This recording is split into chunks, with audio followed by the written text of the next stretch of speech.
Hey guys, welcome to the third FlashPunk tutorial. Today we're going to be continuing looking at the official FlashPunk tutorials, and after this lesson you should be familiar with the basics of FlashPunk, where you might not fully understand what's going on, but you'll have a basic grasp that will allow us to go forward and create our first little game, so to say.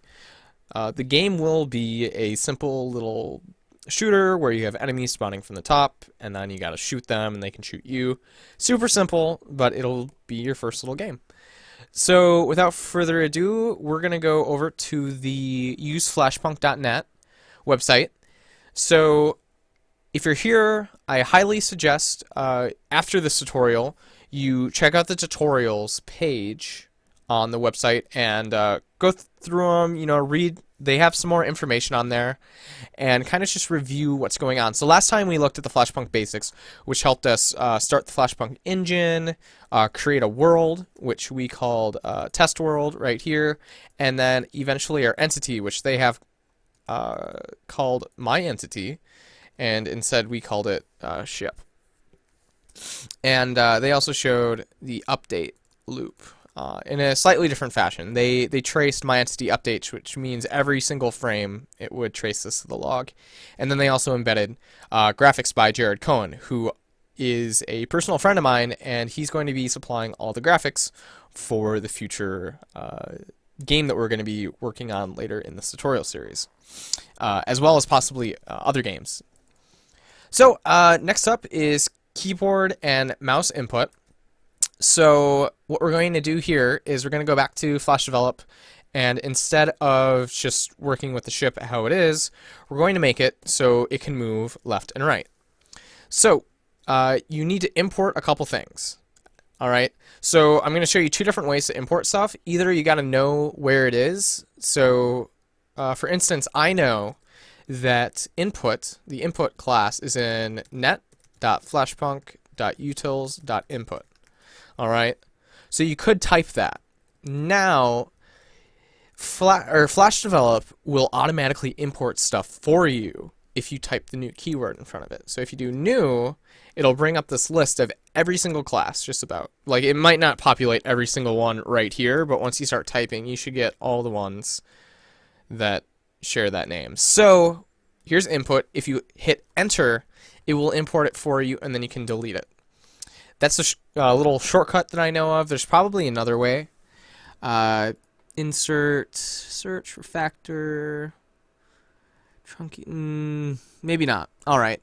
But, so you can either import them manually. We're also going to import key, which is in the same directory. And, or you can do the new key and then hit enter and it'll import it for you. Whichever you want. Typically, just out of habit, I'm going to type new blah. That also works anywhere up here. So if we didn't have image imported, right, and we did this, it'd be private var sprite, and then when you type image and you hit enter, it'll import it for you.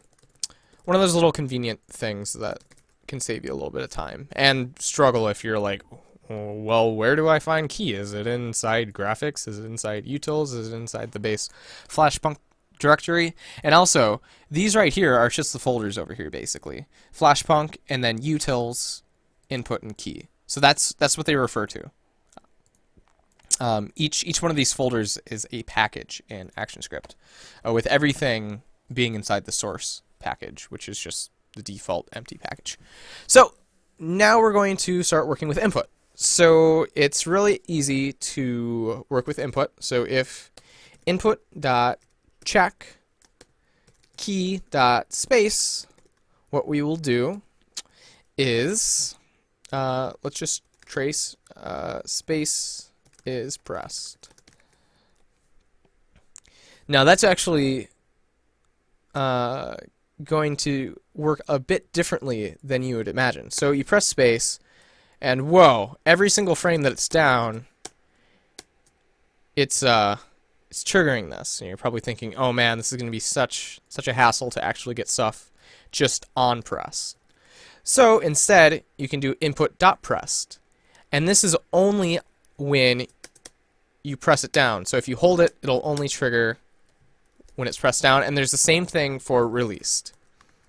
So there's pressed, check, which is, hey, is it down? You know, it doesn't matter if they just pressed it or if it's been down for a couple frames, is it down? And then released. All right, super, super easy. All right, we can also do something like if input dot pressed, or sorry, dot check, key dot left, x minus equals 2, and if input dot check, key dot right, x plus equals 2. So this will move the sprite at 2 pixels per frame, left or right, depending on which keys. And if you hold both of them, it won't move because first it subtracts 2 and then it gets in here and it adds 2. Now if you did an else here, you'll see that it works a bit differently. You can try that out on your own and, you know, see if you can kind of figure out why exactly it does that. All right, so that's the basics of the keyboard and mouse input. The defining controls and mouse states we will explore more through this tutorial series when we start working on our game.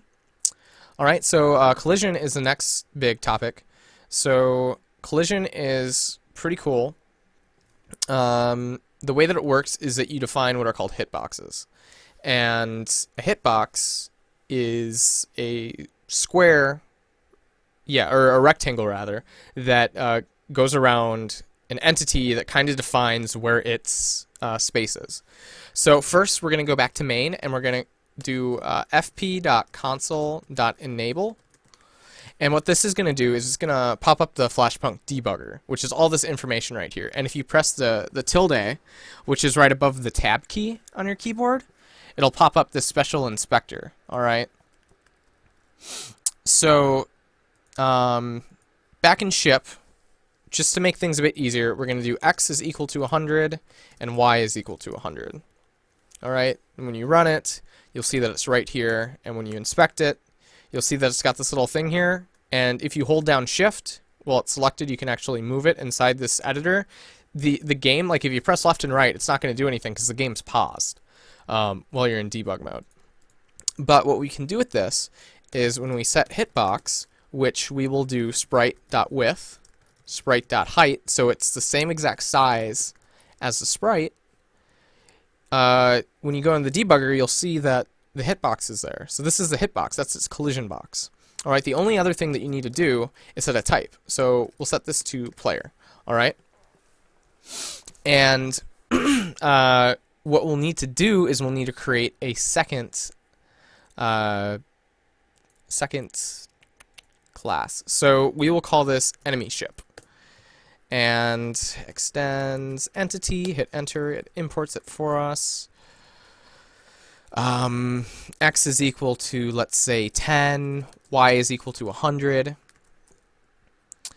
Set hitbox. I'm gonna comment that out. We're gonna copy this over quick. So put that there. All right, we do need to import image. So sprite.width, sprite.height, and just make sure that image is imported or else it won't run. It'll say that it can't figure out what image is. All right, and type is equal to enemy. Go back to the test world, add new enemy ship, and oops, you know what we forgot to do? Graphic is equal to sprite. All right, and you'll see that that ship's over there, and when we move over, you'll see that nothing happens. But if we go in the inspector, we'll see that they're overlapped. But we need to define what happens. Also, there's this play button up here, so you can, in debug mode, check out what's going on. So now we need to actually tell the ship, hey, you're colliding with it. So we can do this cool method that Entity has called collide, and you collide with a type, the X and the Y position, which by default you should set to X and Y, and that means it's, are you colliding at your current position? And what you could do is you could also do plus like sprite.width, and it would check to see one whole sprite width over to see if it's colliding. It's kind of where it puts the hitbox. All right, so if you're colliding, trace colliding with enemy. All right, and I'm gonna pop up debug mode, press play, go over, and you'll see that while I'm colliding, it traces that message down there. So that's super cool, alright? That's how easy it is to get collisions. Now, you're probably thinking, well, what if I didn't want him to move through there? We will explore that later on. It's not that hard. It's just when you collide, you're currently inside the object, so you just have to either check ahead, kind of like I was saying with the sprite thing. You kind of check next to it to see if it can move there, then move. Or once you're already inside of another object, you fix it. So you move the entity back outside so it's not in there. Sounds kind of confusing. It's not too hard. Alright, so next up in the basic tutorials, what we're going through right now is sound effects. The rest of these, except building FlashPunk, we will be exploring later in the tutorial series when we're making our game. They're not too important to know right now, but the sound effects is pretty important. So let's see if they have a sound effect that we can use. I kind of forgot to look. Alright, so they don't.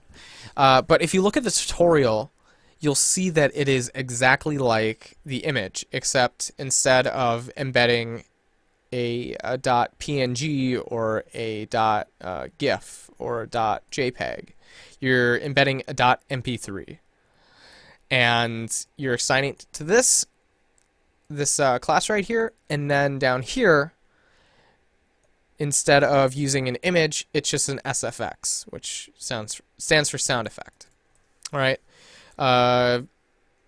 it's very similar. You just do shoot.play instead of setting it to your graphic, and then it has volume settings and panning settings that we will look into when we start embedding sound effects into our games. So again, if you want to look through these, I definitely suggest that you do, because they'll go a lot more in depth than I did, because I was just kind of showing you, hey, this is how the code works, this can do that, this can do that, and just giving you very bare bones as we go forward, because when we start doing the next tutorial, we will need to know how input works, and then the following tutorial, how collision works once we start implementing enemies and bullets, and then later on sound effects when we decide to polish up our game. So there's not too much new code today, just some input and collision stuff, as well as a new class called enemy ship, and yeah. So I hope you enjoyed this tutorial, and we will catch you again tomorrow with the first part of making a game. So it'll probably be called something like Let's Make a Game. This is Indie Tutorials, Brett Hudson, and we will catch you tomorrow.